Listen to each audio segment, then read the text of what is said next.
First, how were everybody's weekends? I've had a great time, actually, because first, last week I went to see Sister Act, which was absolutely unbelievable. Loved that. So that started my weekend off with a good kick. And then I became a groupie for the Searchers. I actually followed that. Yeah. I went to Rill and Hunstanton and had two of the best nights ever watching my young man. Was it a turn on watching him? Do you know, I walked on stage and I thought, that's my fella. I went all girly, and I must admit, it was one of the best nights out ever. It was great. All the songs are great. The audience, great fans they've got, the Searchers. So it was a really nice experience. Well, I've become a step grandmother. Ooh! Which is very exciting.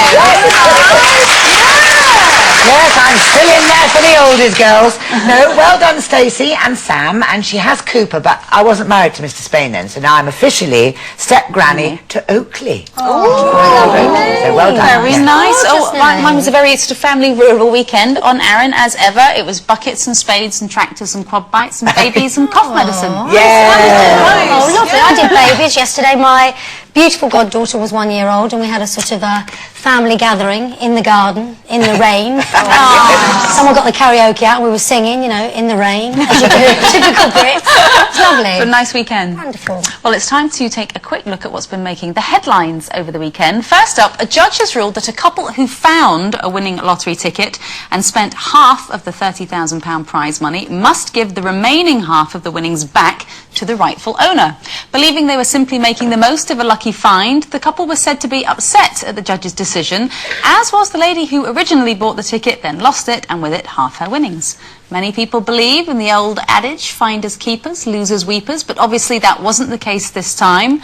But should it be? Was it just tough luck? Well, I feel a bit sorry for them, actually, because it, you know, historically, for the ones who found the lost ticket. Finders keepers kind of it dates back, doesn't it, in history to maritime days, I think, with shipwrecks and things like that. So there is an element of finders keepers, and I think as long as you've made reasonable attempts to find the owner, well, I don't know whether, you know, it's not for me to say, but I think it must be very disappointing for them.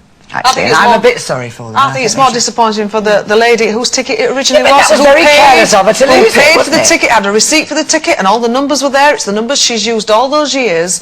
I think that couple should give her the money back. It was a mistake. She must have dropped it, but she had a receipt. She had the numbers on file. The shop knew exactly who'd bought the ticket, and I think they should give it back. I think it's absolutely disgusting. Well, I think maybe you know, perhaps the way to Sorry, I'm off on one. I'm off on one. She's off on one and the caffeine's kicked in. I think if I'd done that and you found it and it won, I think probably honesty is the best policy to say, look, I didn't buy this ticket, I found it, but I'll take the money if it's going. Yeah, and I think Camelot's policy is if the real, you know, lottery ticket owner hasn't come forward in 6 months, it's up to them if they think, okay, yeah, you can have it. I mean, they didn't hang around to spend the money, did they? It's not like, you know, it's not really our ticket, we'll claim it and then wait to see what happens for a month. They went straight out and blew the 15 grand in one afternoon or something daft, you know. Not difficult. So you think they should? No, I don't think it is finders keepers. I think that it should go to the rightful owner. Well, it was worth a try.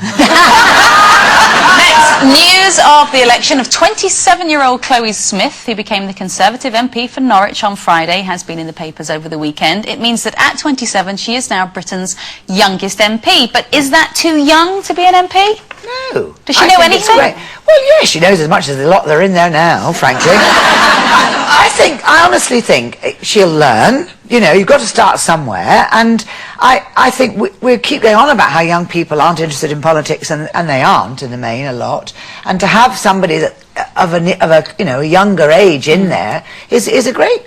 I'm not so sure, because to me, obviously, you know, she's well educated and she's been involved in, she's been politically active throughout, sort of being a student and everything. Now she's gone into the Conservative Party, to be an MP since she which was is 16. which is great. But to me, she's a career politician, and it's a bit like, you know, David Cameron. Have they ever had a real job? Have they ever experienced what it's like to have a job and lose a job? They're just sort of being groomed for this very bizarre, sheltered life in politics. How can they relate to normal people if they've never had any life experience? You're so right, life experience. That is what our MPs and our politicians should have a bit of. Hopefully, in the constituency that they're from.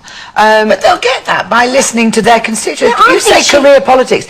Well, politics should be a career, shouldn't it? I mean, who else wants to do it? I mean, you have to want to do it. It's a bit like, you know, if you get thrown into and a lot of people go into politics with the best will in the world and determined to change things, which she's very bright and she's not jaded. She's wanted to be an MP since she was 16. Right? She's been a Tory candidate for 18 months, so I think she's probably still quite normal. Well, she's not jaded Not jaded, not become corrupt, you know, because she hasn't been an MP that long, and I think she's new blood. I think it's good news. We should give her a chance. Oh. Finally, the News of the World ran a story yesterday which reported that the husband of Kerry Katona, Mark Croft, has apparently filed for divorce. The report stated that a friend of Mark's has claimed that Mark feels he cannot reasonably be expected to live with her anymore. The piece also seems to be suggesting that Mark is unhappy at Kerry's recent weight gain, and that is one of the reasons he wants to end the relationship.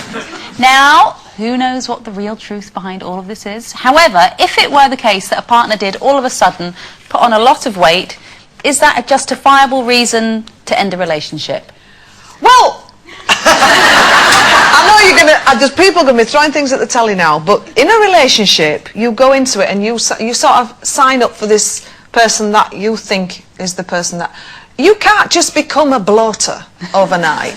You know, I'm sorry, but you can't. I think you have to. You can't be complacent in a relationship and think that no matter what you do, no matter how many pies you eat, no matter how awful you are, that your partner is going to put up with it. I think you have a respect for your partner. How superficial is that? I know, I don't care. I'm superficial. If somebody did get very fat, if my partner got very fat overnight, I'd be concerned, first of all, for their well-being. Yeah. You know, I'm trying to be understanding here, guys. I think you know, that's obviously an extreme, but I think, you know, if your partner was less than perfect from the day you married them, you could have a word. You don't have to just dump them. Marry a bloater and then you're all right.